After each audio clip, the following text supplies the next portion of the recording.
Hey everyone, it's Alex and welcome to the January 2024 bundle breakdown. Before we dive into the bundles, I have to talk about the bundle situation as a whole because quite frankly, I am extremely disappointed with what's been going on with the bundling. Quite frankly, the gold bundles are absolutely trash. What's been data mined thus far has been completely underwhelming, and I really hope that Second Dinner takes some time to reevaluate their priorities with regards to these bundles. They simply do not provide any value. There's two things that are happening that are pretty troublesome. The first is that the value of the gold bundles is dropping considerably. Now, keep in mind, gold is not like free. We're not getting tons of gold. They removed it from the collector's reserves. We're getting trickle amounts of gold and like the extra caches at the end of the season, and of course, through the weekend missions. But ultimately, we're getting way less gold than we ever used to. So therefore, these gold bundles represent a very significant amount of effort for free-to-play and paid players to actually accumulate to buy these gold bundles. So when the value drops off like it's off a cliff, that can be very frustrating, especially when you consider that gold is in fact a paid currency. The paid bundles are often having higher value propositions because of the gold within it, but that gold is devalued if the gold bundles you're purchasing are simply worth nothing. I think what you're seeing here is Second Dinner noticing that a lot of people with the album implementation are buying more variants. So they're starting to put more gold in bundles so people can buy more variants. That makes sense. But that's also devaluing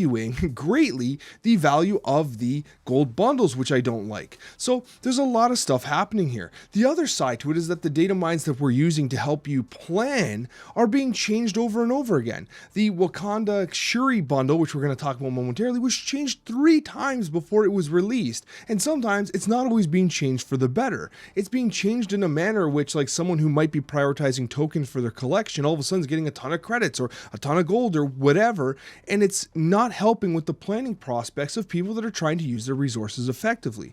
This is problematic in a game like Marvel Snap because the resource components that you're saving over months, especially if you're free to play, are critically important to how you can plan to get cards in the future. The bundle situation right now completely sucks. You're seeing a complete drop off in value from a gold perspective, and the paid bundles are just higher value, and that's fine, but don't take a ton off the gold bundles. Make them worth purchasing. And it's also worth noting that we only have 4 gold bundles this month and 14, I think, paid bundles, and that is demonstrative of the fact that there's just less of a priority being placed on the gold bundles. Moreover, if you have more gold bundles, then it becomes abundantly clear that you're not given enough gold in the economy. So there's a whole bunch of things happening here that I just simply don't like. I'm not an economist, but I play a hell of a lot of Marvel Snap, and while I was doing this video, I couldn't help but be bothered by how poor these gold bundles are. They're just not good enough. And you know what? Yes, the data mines could change everything the next day, but you know what? I hope they change for the better. Please, Second Dinner, if you're watching this video, these bundles have to be better. They're just not good enough. All right, enough ranting. Those are the baselines that I use to calculate all the values. Let's move on to the actual bundles. The first bundle is available right now in the shop, and it is the Take Flight Sauron bundle. Now, it's very notable that Sauron does not have many variants in and of itself, so there's some extra value being assigned to this Kim Jacinto variant. But regardless, it's an okay bundle. Your baseline of credits is plus 300. You're getting a decent amount of credits for the gold. You're getting the Sauron boosters, and honestly, I do like the art, but again, when we do these calculations, we're only talking currency. It's fair. It's fair at 300, worth picking up if you like playing Sauron and you want a decent variant. But from a gold perspective, it's really not the best use of your gold, especially if you're looking to maximize free-to-play progression. The gold bundle number 2 is the Artist Showcase of Ink Pulp, and quite frankly, it's terrible. Absolutely just abysmal quality of the return on investment. 4,200 gold gets you basically a baseline of 0 credits. Yes, you're getting 3,000 collector's tokens, but that's not enough to make up for everything you're losing. Quite frankly, the bundle is just not good enough. It needed credits, it needed gold, it needed something other than the collector's tokens. If you're after collector's tokens, there are better bundles available eventually, especially in the paid track, but that's a whole other conversation. So ultimately, this is a big disappointment. Not what you're looking for, and is not the way you want to spend your gold, especially if you're a free-to-play player. Going to bundle number 3. Now, A lot of people were hoping that this would be the bundle of the month for free-to-play players, and ultimately, it's just okay.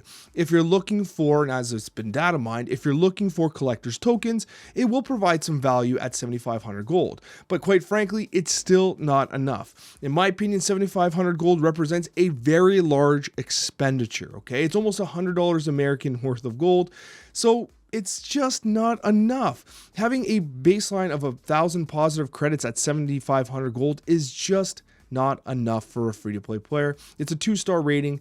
Again, I hope this gets improved before launch because it's just not enticing enough for players. There's no way I could ever recommend someone spend this amount of gold on 6,000 collector's tokens, which is only going to be one Series 5 card, right? So ultimately, it's just not there. And bear in mind, the only reason why the baselines are what they are is because we use the Token Tuesday as a baseline for collector's tokens. And I think Token Tuesday is overpriced as it is, right? So honestly, we're paying way too much for these collector's tokens. To me, it's just not worth it. But then again, if you're finishing Pool 3, other people might have different needs. You know, those 1,000 collector's tokens, you can roll for 6 cards in Pool 3 and progress a little faster. It's different for everybody. But on aggregate, not that good, especially considering what gold bundles have been traditionally in the past. So for me, this is going to be a pass. This is just insulting. This is a gold bundle for an Infinity Conquest ticket, which, like, if you're an MLG player and you end up going five wins, that's pretty cool. I guess you get lots of kind of you get lots of coins or whatever they call it from that. And you can kind of parlay that into a bunch of boosters, yay, and stuff, which is cool. But yeah, at negative 85 credits across the total baseline, including collector's token, it's just not worth it. Like, why are you using 900 gold for this? I don't know. It's just not worth it. Skip it. Then we go to the note that the season pass still represents the best value in Marvel Snap. I do like bringing this up every single month. If you're looking to spend $9 American, or $10 American, I should say, you really do get the most value. You're getting a whole bunch of you're getting a Season 5 card, which is significant. That's 6,000 tokens right there. Whole bunch of variants, including a premium mystery variant. And of course, you're also getting the weekend missions, which are using Scar. So it's very notable that I think that the season pass is always the best value. Token Tuesdays, not as good as they used to be. The ratio to gold has come down significantly compared to the old Token Tuesdays. I do not recommend you spend your gold on Token Tuesdays. Usually, if gold bundles are better, you can usually use your gold on the bundles, which provides you more progression than Token Tuesdays. And booster packs are literally wasting your resources. Do not spend your gold there. You're completely throwing your gold to the wind. Not worth it. Let's move on. We get to the paid bundles. There's quite a few of them here, and honestly, the paid bundles are pretty fair from an actual value standpoint. For $9.99 United States dollars, you can get this Dazzler casual variant. Actually, I'm a fan of the casual variants, but again, the variant itself doesn't come into the calculation. What comes into the calculation here is for $10, you are a plus 875 baseline credits. You're getting a lot of value here. Just the gold itself is basically worth the money. So ultimately, you're pretty good. You're pretty good here. There is a significant amount of value. I do like the Bubblegum Pop Dazzler bundle here. It's a pretty fair bundle. And then we go to the Wakandan Wonderkind. Now, this has been changed like 3 times in the data mines. It's gone from tons of collector's tokens to tons of gold and whatever. You know what? This bothers me from a couple perspectives. Like, yes, it's $100, which is already insane. If someone's spending $100 on a free-to-play mobile game, you should be showering them with gifts, right? We don't really get that with Marvel Snap. We don't really get showered with gifts in Marvel Snap. I don't want to sound like, 10,000 gold is nothing. Well, of course it's not nothing. It's 2,000 gold above what you buy in the shop. $100 American gives you 8,000 gold in the shop. You're basically net 200 gold. You're net 2,000 credits and net 1,000 collector's tokens. How can that be bad? Well, it's also worth noting here that if you've not bought the $99 bundle in the shop yet, you actually get double the gold for the same price on your first purchase. So technically, there's a little more value in just buying the gold outright for that first purchase, but that's a whole other conversation. But it's worth noting that ultimately, yes, it actually has a decent amount of value. You do, if you spend that money, get a baseline of almost 7,500 credits extra. So the value is there, but it's $100. It's $100. You're spending an absolute fortune on it, so you better get something. But ultimately, yes, it's fair. It's a decent value, but for $100, I'd hope for a little more. I don't know if I'm just being greedy, but I mean, it's supposed to be a bundle after all. And yes, you are getting some extras here, but I don't know. something about it, just I wish it had a little more for that expenditure. Maybe I'm crazy. Going on to number 3, these are 2 web exclusive bundles. So these are available on the Newverse website. If you go to marvelsnap.com, you go to the shop at the top right, you go to their webpage, and these are exclusive to that shop. They won't be in the in-game client. And these are actually really good bundles, honestly. For $15 United States dollars, you're basically getting a credit baseline and gold baseline of $1,500 for the Psylocke, 2,200 credits, 500 gold, a very nice Psylocke variant, and it's just good. But conversely, the Iceman's a little different. The Iceman has more of a kind of like a weighting of gold, less credits. Ultimately, though, still a very strong credit baseline here, and the variant's absolutely. I think this variant is better than the Ultimate. I have this variant. I absolutely love it. Again, variance should not be actually part of the calculation here, but honestly, still very fair from a credit perspective. Nothing to complain about here. These are very good bundles. I definitely recommend getting them from the Newverse shop. Then we go to bundle number 5, which is a mystery bundle. It's fair. It's fair. You're taking a roll on your pixel variant, I guess, and the actual kind of smattering of resources. They end up being a positive 387 credit baseline, so it's totally fair for $10. But like, it is what it is. If you want to gamble on the variant, then go ahead. I guess it's not ripping you off. You're just not really gaining all that much either. Then we go to the gold ticket bundles. I kind of actually hate these gold ticket. I hate the ticket bundles as a whole. This one here, it just is not that much value. Like, it's not horrible. It kind of is horrible, though. I mean, you are a plus 375 credit baseline, so that's okay for $10. But I give it a value rating of 1. Maybe the gold ticket's actually tilting me out. This should probably be a gold rating of 2. But come on, it's a gold ticket. What the hell, man? You're getting these from the collector's caches as it is, which sucks. And then you got to get them in a bundle. No, okay, forget it. No, it's a 1-star rating, okay? Yeah, okay, it tilted me out. The actual gold ticket tilted me out here. 1-star rating. I'm moving on. Kings of the Castle. Actually, a good bundle here. This is what I'm talking about. We need more bundles like this. And I would like to see this type of value being replicated in the gold bundles too. Not just in paid. But for $30 American, what you're getting here is a 2635 credit baseline. It's also very notable here that clearly whoever's designing the bundles is very much aware of the balance of the resources. Because like, is it really coincidental that you have a negative 2635 baseline credit wise into a positive? Like, it's kind of funny how that ends up working out at this cost. So very clearly the numbers are being carefully orchestrated. So I just start to orchestrate them on the more generous side, like this here. Very strong variance here. Again, a gold conquest ticket. How exciting is that? But just the gold itself is worth it. Like, just the gold itself is worth the purchase. So you do get a little more than you kind of would have gotten any other way. So there's a lot of value in this bundle here. These are the ones I want to see more frequently. And again, take this, apply it to the gold, and we should be good. Then we go to another mystery bundle. This time, $20. Now we're starting to get a little heavier in the credits. Now it starts to lean me towards a little bit of a higher rating. But again, if you want to gamble on the mystery variant, it's fine. But the actual value is okay. A little more weighted in the collector's tokens for this particular one. Credit progression much lower on this one. So if you value credits, this is 100% a skip. If you value tokens, it's not all that bad. We go to the gold ticket bundle, number 9 paid bundle. Once again, absolute garbage. Literally negative credit value on this one in terms of the baseline. Avoid at all costs. If you want a gold ticket, open some collector's reserves. I can't believe these are in the game. Then we go to Kneel Before Your Queen.